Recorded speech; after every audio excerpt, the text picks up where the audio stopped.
This is the story of a man named Stanley.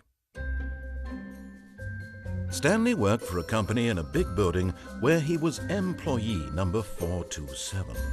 Employee number 427's job was simple. He sat at his desk in room 427 and he pushed buttons on a keyboard. Orders came to him through a monitor on his desk, telling him what buttons to push, how long to push them, and in what order. This is what employee 427 did every day of every month of every year.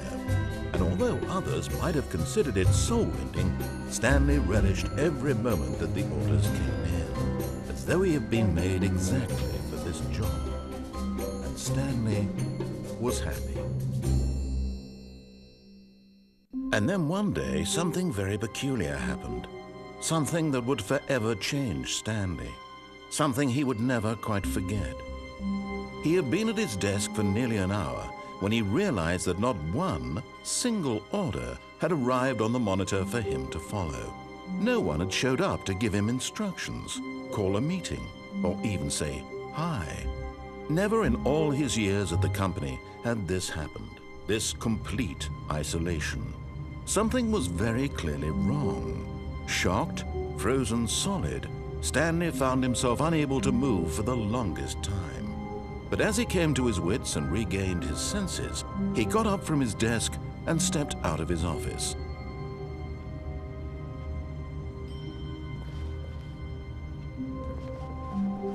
All of his co-workers were gone. What could it mean? Stanley decided to go to the meeting room. Perhaps he had simply missed a memo.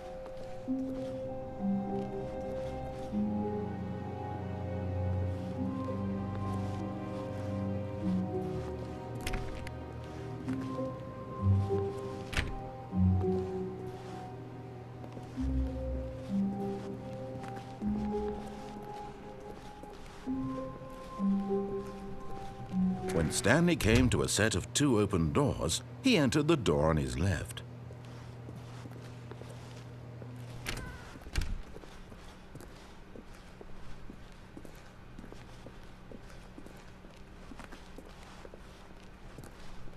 Yet there was not a single person here either.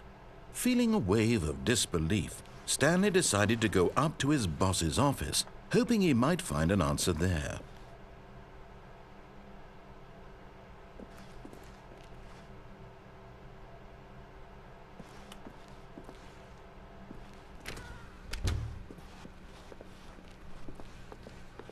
Coming to a staircase, Stanley walked upstairs to his boss's office.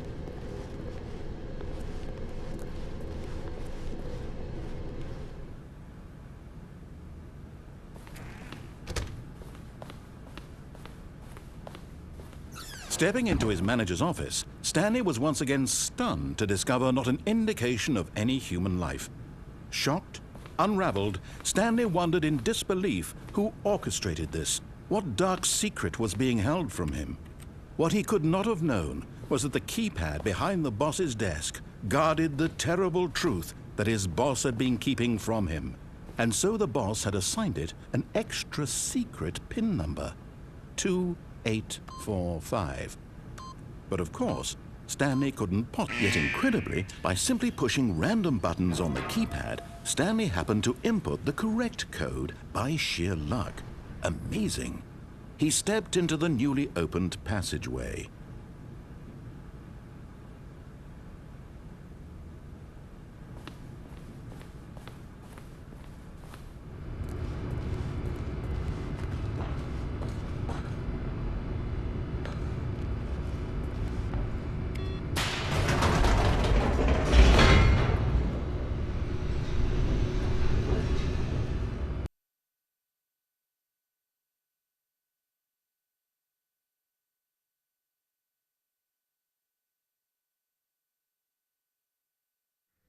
Descending deeper into the building, Stanley realized he felt a bit peculiar.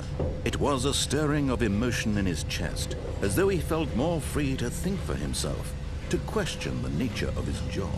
Why did he feel this now, when for years it had never occurred to him? This question would not go unanswered for long.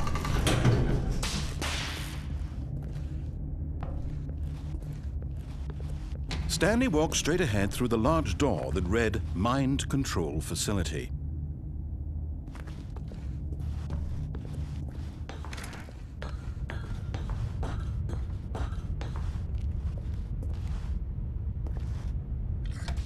The lights rose on an enormous room packed with television screens. What horrible secret did this place hold? Stanley thought to himself. Did he have the strength to find out?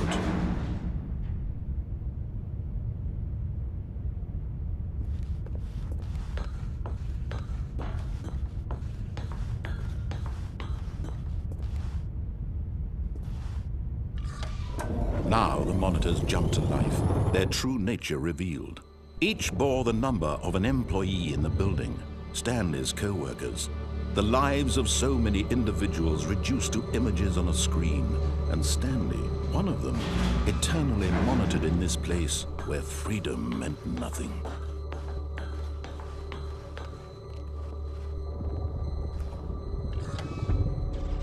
This mind control facility, it was too horrible to believe. It couldn't be true. Had Stanley really been under someone's control all this time? Was this the only reason he was happy with his boring job? That his emotions had been manipulated to accept it blindly? No, he refused to believe it. He couldn't accept it. His own life in someone else's control? Never! It was unthinkable, wasn't it? Was it even possible? Had he truly spent his entire life utterly blind to the world? But here was the proof, the heart of the operation. Controls labeled with emotions, happy or sad or content, walking, eating, working, all of it monitored and commanded from this very place. And as the cold reality of his past began to sink in, Stanley decided that this machinery would never again exert its terrible power over another human life. For he would dismantle the controls once and for all.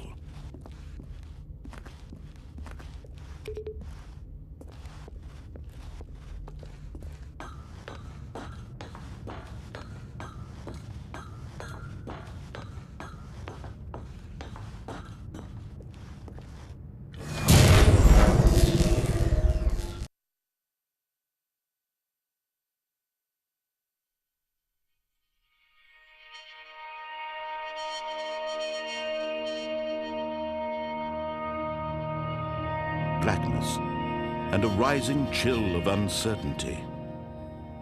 Was it over? Yes!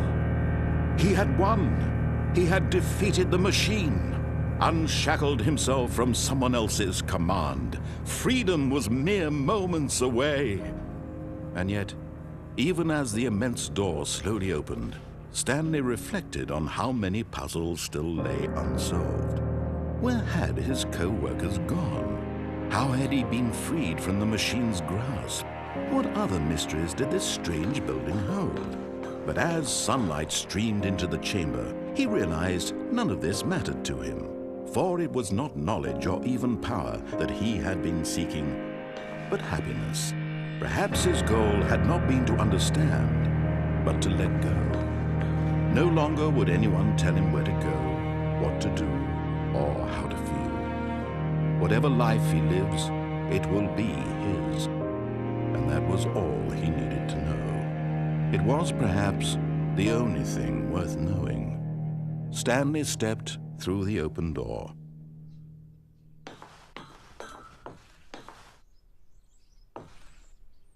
Stanley felt the cool breeze upon his skin. The feeling of liberation, the immense possibility of the new path before him. This was exactly the way, right now, that things were meant to happen.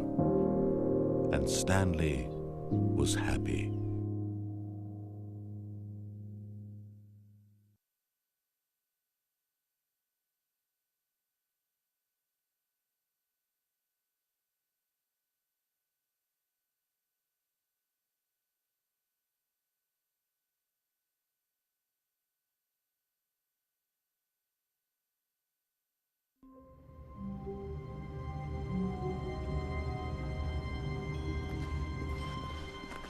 All of his co-workers were gone. What could it mean? Stanley decided to go to the meeting room. Perhaps he had simply missed a memo.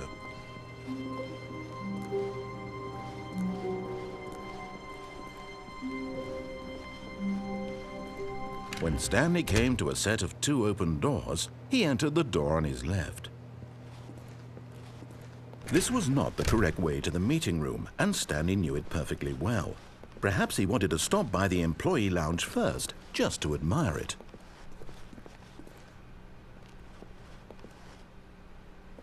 Ah, yes, truly a room worth admiring.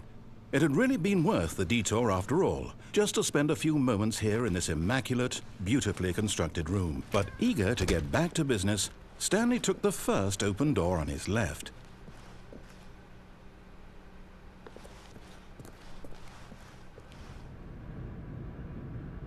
Stanley was so bad at following directions, it's incredible he wasn't fired years ago.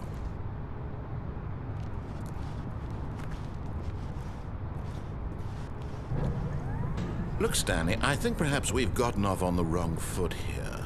I'm not your enemy, really, I'm not. I realize that investing your trust in someone else can be difficult, but the fact is that the story has been about nothing but you all this time.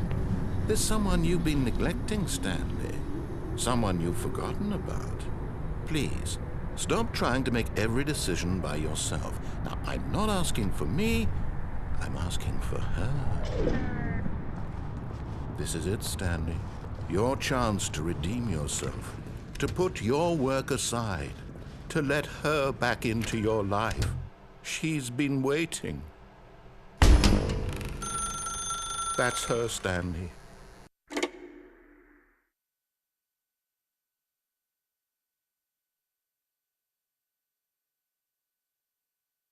Oh, Stanley, is that you?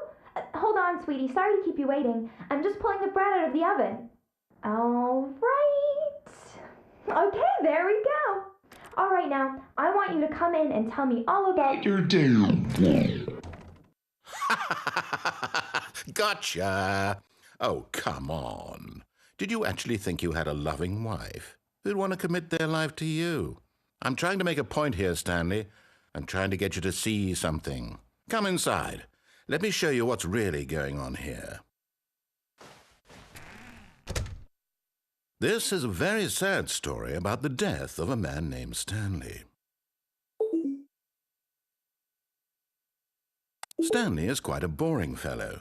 He has a job that demands nothing of him, and every button that he pushes is a reminder of the inconsequential nature of his existence.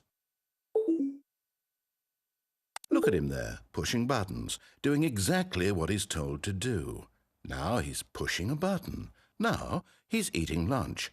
Now he's going home. Now he's coming back to work. One might even feel sorry for him, except that he's chosen this life. But in his mind, he can go on fantastic adventures. From behind his desk, Stanley dreamed of wild expeditions into the unknown, fantastic discoveries of new lands. It was wonderful, and each day that he returned to work was a reminder that none of it would ever happen to him. And so he began to fantasize about his own job. First, he imagined that one day while at work, he stepped up from his desk to realize that all of his co-workers, his boss, everyone in the building had suddenly vanished off the face of the earth. The thought excited him terribly. So he went further. He imagined that he came to 2 open doors and that he could go through either. At last, choice. It barely even mattered what lay behind each door. The mere thought that his decisions would mean something was almost too wonderful to behold. As he wandered through this fantasy world, he began to fill it with many possible paths and destinations. Down one path lay an enormous round room with monitors and mind controls. And down another was a yellow line that weaved in many directions. And down another was a game with a baby. And he called it the Stanley Parable. It was such a wonderful fantasy, and so in his head he relived it again, and then again, and again, over and over, wishing beyond hope that it would never end, that he might always feel this free. Surely there's an answer down some new path, mustn't there be? Perhaps if he played just one more time. But there is no answer. How could there possibly be? In reality, all he's doing is pushing the same buttons he always has. Nothing has changed. The longer he spends here, the more invested he gets, the more he forgets which life is the real one. And I'm trying to tell him this, that in this world he can never be anything but an observer, that as long as he remains here, he's slowly killing himself. But he won't listen to me. He won't stop. Here, watch this. Stanley, the next time the screen asks you to push a button, do not do it. You see? Can he just not hear me? How can I tell him in a way that he'll understand that every second he remains here, he's electing to kill himself? How can I get him to see what I see? How can I make him look at himself? I suppose I can't, not in the way I want him to. But I don't make the rules. I simply play to my intended purpose, the same as Stanley. We're not so different, I suppose.